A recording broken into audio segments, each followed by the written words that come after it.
Hey, deserving listeners, 90-Day Fiancé, let's watch. My name is Dr. Kirk Honda. I'm a therapist and a professor. Let's see what comes out of my face. Well, if you can't talk peacefully, then you can... Peacefully?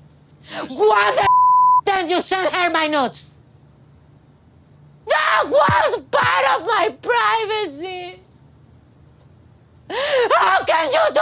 Yeah, I don't know if I said this the first time we watched this, but if I didn't, it's entirely possible that for Jasmine, she has been victimized in a variety of ways in the past, maybe even in her childhood, who knows, along the lines of her body, and that this, what Gino did, absolutely was similar to that and would trigger that, of course. Now, her reaction is completely commensurate with what happened, so we don't need a past trauma to explain her hurt and anger in a situation like that. But it does make me wonder if there have been other things that have happened to her that would increase the pain that she would feel in this moment. Oh, Dad! How? First of all, I take full responsibility of what happened, okay? But it wasn't nude pictures, plural. So this happened a couple of months after I met Jasmine because I was excited about meeting Jasmine. Okay, I'm glad we're getting a little bit more detail. He is saying, I take full responsibility. Yeah, duh. There's a way of saying that, but you know, he tends to be of few words, so at least he said that.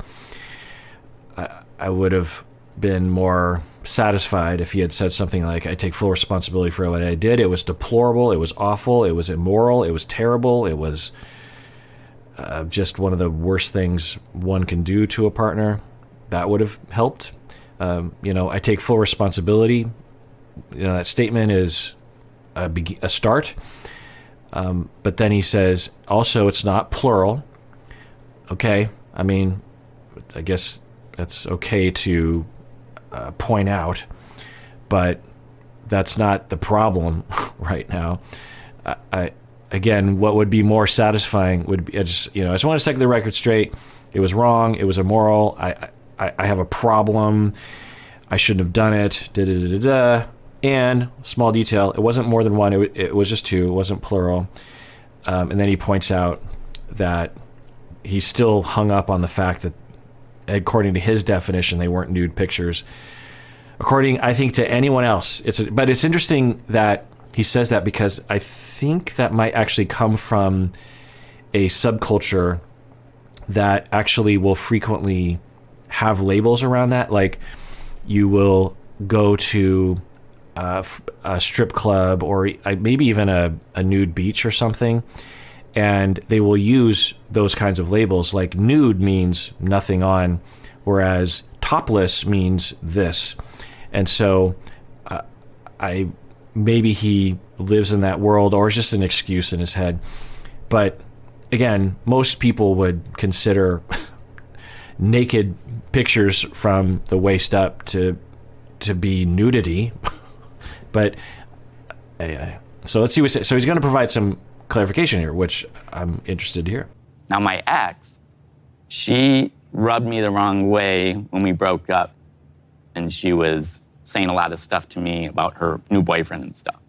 So what this was my immaturity and trying to get back at her and revenge. Okay, it doesn't justify it, but that makes sense, and I think could help with Jasmine to hear that. It doesn't, I'm sure, make her feel wonderful, but because there's another narrative where he doesn't really love Jasmine, he is just in it for her body and is like frequently violating her trust and her body through this behavior.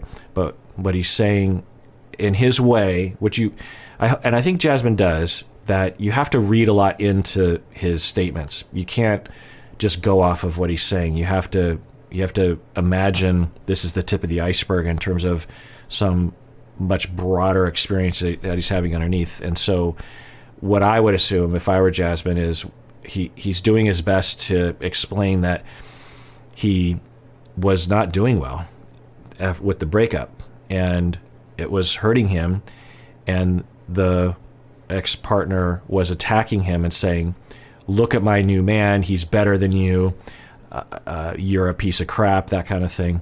And maybe it was justified, but at the very least, that's, I think, what Gino is saying. And that Gino, and he says, my immaturity, it's a good tag word. We'd want to hear what that means. As I always say, don't provide a sentence, provide paragraphs, especially in situations like this, and no paragraphs in your heart so that you can communicate them. But he's saying it's immature. I was trying to strike back because she was attacking me with pictures of her partner, and I felt I had an even bigger piece of ammo. It was immature of me. So, it doesn't justify it, but at least it's some explanation and context for what led him down that road. Now, what happened was I selected a group of pictures on my phone, and one of the pictures I accidentally sent was a topless photo. Yeah. Me and Ella made essentially the same face. No, Gino, that's not like one. Now, maybe he'll say, I'm completely an idiot for not checking before sending the photo, which was absolutely wrong of me. And that's not an excuse. I should have been more careful. Maybe. But it's hard to believe that when you're selecting photos to send, that you wouldn't, and there's this thumbnail shows the nudity, that at the very least, the negligence, if that were true, that he accidentally sent it, is still an indictment on him. If I were to accidentally send a nude photo of my wife to someone else, I can't claim, well, it was an accident. My wife could obviously say, like, well, what's wrong with you that you didn't check before sending that? Like, you knew there was a possibility of that happening, and I'm that disposable to you that you would not care to really make sure before sending. But I don't know if anyone's going to believe Gino that. And here's the difference. So when I was talking about Ella, and Ella was saying that she didn't cheat on Johnny, I personally, and as a therapist, I don't have a vested interest in detecting lies and this sort of thing. But as a citizen watching the show, Ella comes across to me as someone who is more consistently truthful. And so when she claims that she didn't have sex with that guy when he came for her birthday, I tend to believe her. I don't know, but if I were to make a bet, I would bet that she's telling the truth. With Gino, though, no way. He has lied repeatedly, just straight up to her face. When there are clear indications that he's about to be caught, he'll still lie. So I would bet that he's lying, at least to himself, if not knowingly lying to everyone right now, because it softens the blow. But I don't think it does. And it was one time, and this was meant to be a one-time thing only, but I didn't send a nude photo on purpose to her. And it was one that accidentally sent. That doesn't, I think Gino thinks that helps. Look, it was an accident, and it was just one. Like, like you murder a bunch of people, and you're like, well, I just shot him in the head. You're like, I don't think you understand what you're being accused of. I don't think you're understanding the impact. That doesn't soften the blow, Gino. I'm sorry, I accidentally sent a photo, and it was just one. I don't think that makes Jasmine feel better in the least. Is that true, Jasmine? Was it accidental or no? I mean, you send at different times 3 different topless pictures. No. It was one time. This was one time only. Again, normally I'd just be like, well, maybe there's a mistake there, some misunderstanding. But given Gino's track record of lying, I would assume that he's just flat out lying again right now. So let's see what happens. There were 3 different pictures. There were 3 pictures? 3, Sean. 3. It was text, 1 picture. Another text, the topless, another text, another topless. Oh, I think what she's also clarifying is you didn't grab a group of photos and send it, and one just happened to sneak in that was topless. She's saying, I saw the text. It was photo, text, photo, text, photo. And there were 2 topless pictures. So I tend to believe Jasmine. And Gino is caught, I think, in lying again. But this, of course, should make sense to us. When people have that problem, this would be in the category of pathological lying, where you lie at the drop of a hat and it doesn't even serve you. That's kind of the key, is that pathological liars are easily caught and incur 10 times the consequence for the original behavior because of their lying, and they do this frequently. Their lives typically go down the tubes. We would have to assume that his previous partner experienced that. I don't know. But it seems like he's doing it again. Just straight up lying. And I've hypothesized as to how he might have developed that issue. Of course, with the internet, we'll say he's a malignant narcissist. That doesn't appear to be a strong hypothesis. The internet blames everything on narcissism. It's like any past relationship of mine that didn't go well, he's a narcissist or she's a narcissist or they're a narcissist. The internet, I don't know what's wrong with the internet, but that's the way it is. There are many reasons for pathological lying. So, and I've hypothesized about it before, but let's watch. Yeah. So you're telling me, Gino, that you made the same mistake 3 different times by texting 3 different texts? No. That's something you should just never do. Yeah. In the beginning, I thought, like, the very first time this happened was when he was being accused of sending a nude picture to someone else. And we got this kind of face where he just kind of freezes and denies. And at first, I thought, he's just not a super verbal person, and he has a hard time expressing himself. I'm actually looking over the camera right now. There's a window in my office, and I can see 2 little bunnies. In Seattle, there has been an explosion of bunnies in the last couple years. There's always been, obviously, bunnies in pockets, but in North Seattle, where I live, there's just like bunnies and bunnies and bunnies. And our dogs, boy, do they, especially our big dog, it's like that's all he wants to do is get one of those bunnies. And of course, this increases the coyote population, and then coyotes are a problem. Anyway, so this first time I saw this was with, I wondered, I thought he was just kind of not knowing what to say. But now I think what this face is, let's rewind and watch it again. I think this face is him knowing he's caught in a lie, and he's trying to find a way out through lying more and calculating there's no path, and then he just denies quietly and shuts down. Let's rewatch this. Different texts? No. That's something you should just never do. Gino, it just seemed like your story changed. Yeah. It seemed like you told Jasmine one thing at first, and now you're saying something different. Yeah, and the point I wanted to make was that if you show that you're capable of that, and there's a pattern of that, which is pretty clear, then you're not going to change overnight. And even if you really work on it and you're aware of it, and I know some of you actually have this problem, you'll comment below and say, I suffer from pathological lying because I was abused growing up and developed this knee-jerk reaction to lie. Because and sometimes, you know, some of you will even comment below saying, or email me and saying, I will lie about the most ridiculous things. Like my husband will say, did you take the garbage out? And I'll say yes, even though I didn't, and I know I'm not in trouble, but I just have this very quick reaction. But because of course it's neurological, when you're 4 years old and you need to lie to survive, then it's a neurological pathway.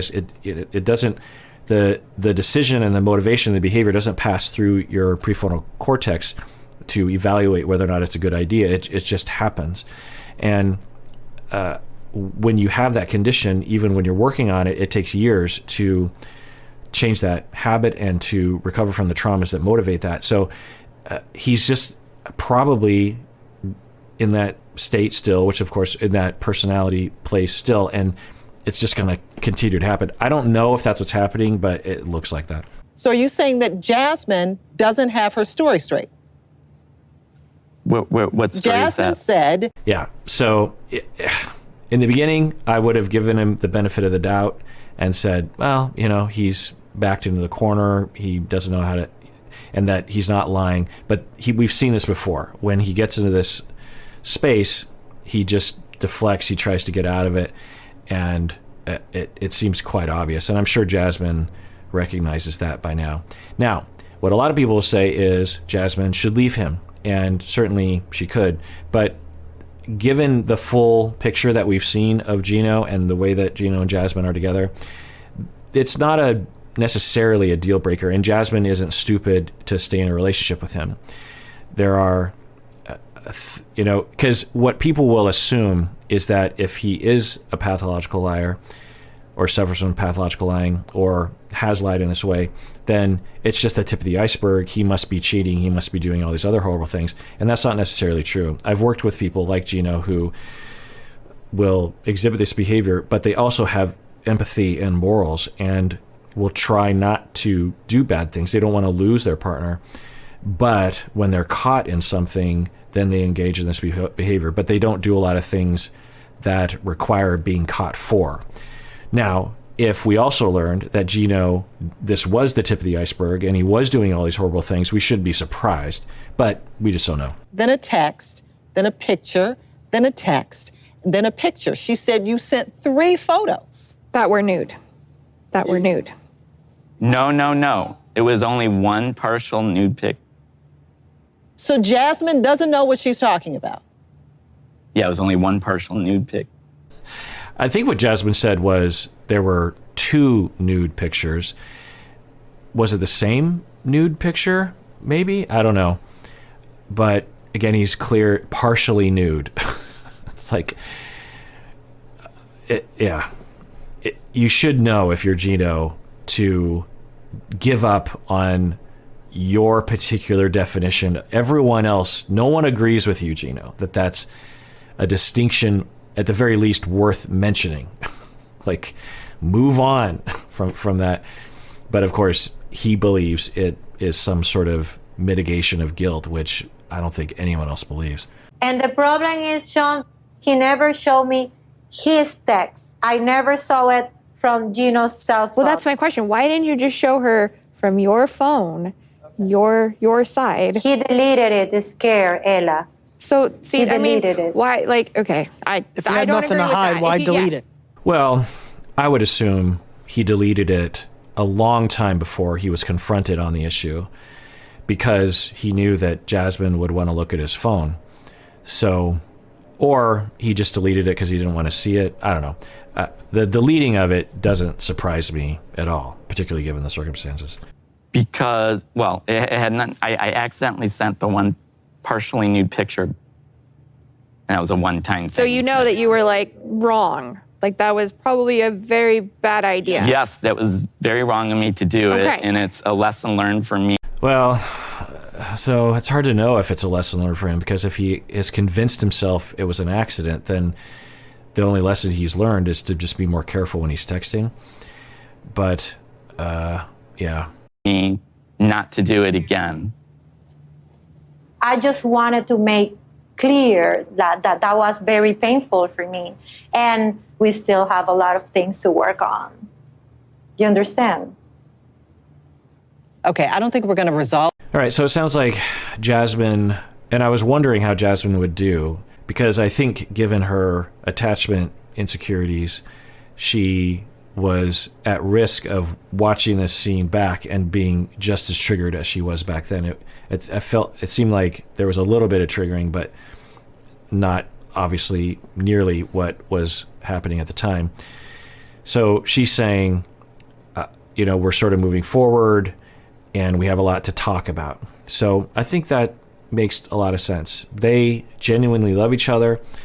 People make mistakes sometimes, and sometimes it's worth trying to re-engage and build trust back. And I don't think Jasmine is what's the label? Jasmine is unwise for giving another try. I think a lot of people watching think otherwise, but everyone is entitled to make that choice. There are some decisions that people will make that even I will say, that's not wise. This isn't one of them. I feel like I need to step up for him. Before you and Jasmine go too much further, spend the money on getting a good professional therapist.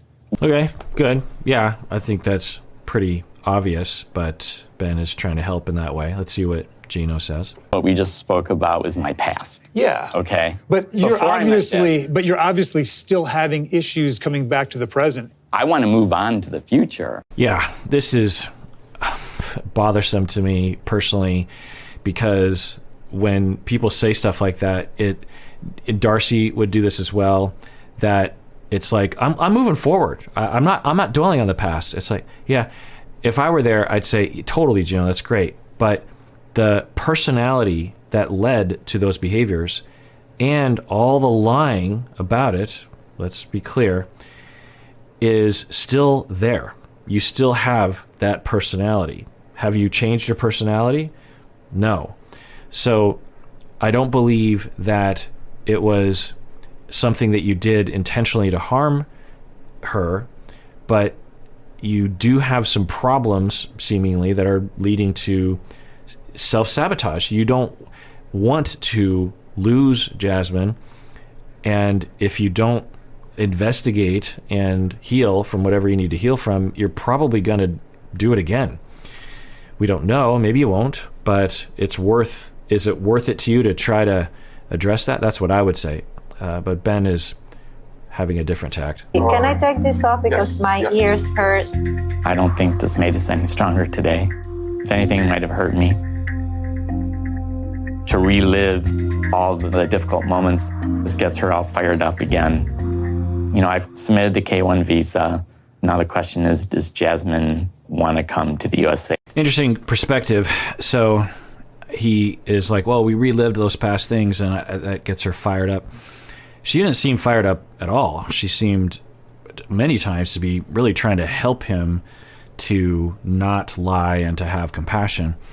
And it was him that added new fuel to the fire in terms of concerns that Jasmine might have, in my opinion. All right, well, if you don't know, we have merch, and I'm also on Cameo. So if you want to get a t-shirt or a mug or a tote bag or something, the link should be below. There also should be some kind of a banner that you can just click on and shop there.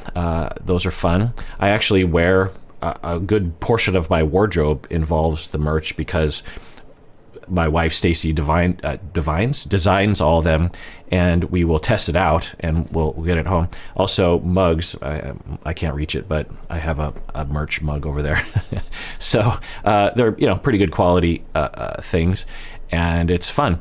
I'll tell you, some of you might know, me and my wife went to Disneyland Anaheim last week, and while we were on the plane, I was wearing my "Take Care of Yourself Because You Deserve It" shirt that Stacy designed, and I got a lot of comments, just randos walking up going, "That is a great shirt," and that's a really positive message.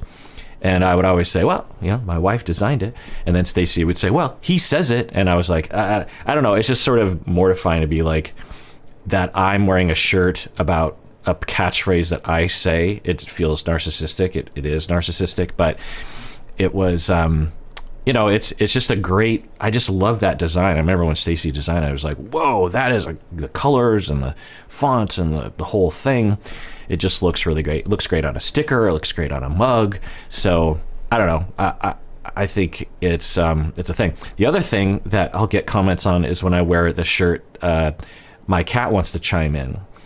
Stacy actually painted that cat, Michelle, who died last year, and then she made a shirt out of the painting. And I probably get more comments on that. People will be like, "Oh, what a funny shirt!" I think it engages cat people a lot. They're like, "Oh, my cat likes to chime," because I think it is something that we don't often talk about, right? But that a lot of us experience. It's like you're doing something, you're having a conversation, and you're like, actually, just a side note, that I was in I busked, that's not the phrase, me and a friend, Danny, we would play acoustic guitars and sing songs like Beatles songs and this kind of thing, Simon and Garfunkel. In fact, we were called Simon and Garfunkel because it was a play on words on Gwar, the band, if you're familiar. Anyway, it's funny to some people, and it was really funny to us, maybe to no one else. But anyway, we'd go to Pike Place Market, which is in Seattle, kind of a famous tourist spot, and we would sing there. You had to have a license, that kind of thing. But anyway, the point is that when we would practice, me and Danny would be practicing, rehearsing in my house. My cats would like to chime in because I think they felt like when we were singing, we were talking to them, and they would like jump up on the table and they'd be like, meow, meow, along with us. So cats chiming in is a wonderful, cute, enjoyable experience. And I miss both of those cats. They both died over the last few years, which is sad for all of us, but we can hold the memories in our heart, and we can buy the shirt. My cat wants to chime in and be reminded of our cats that have given us so much joy. Anyway, everyone out there, please take care of yourself because you deserve it. You really, really do.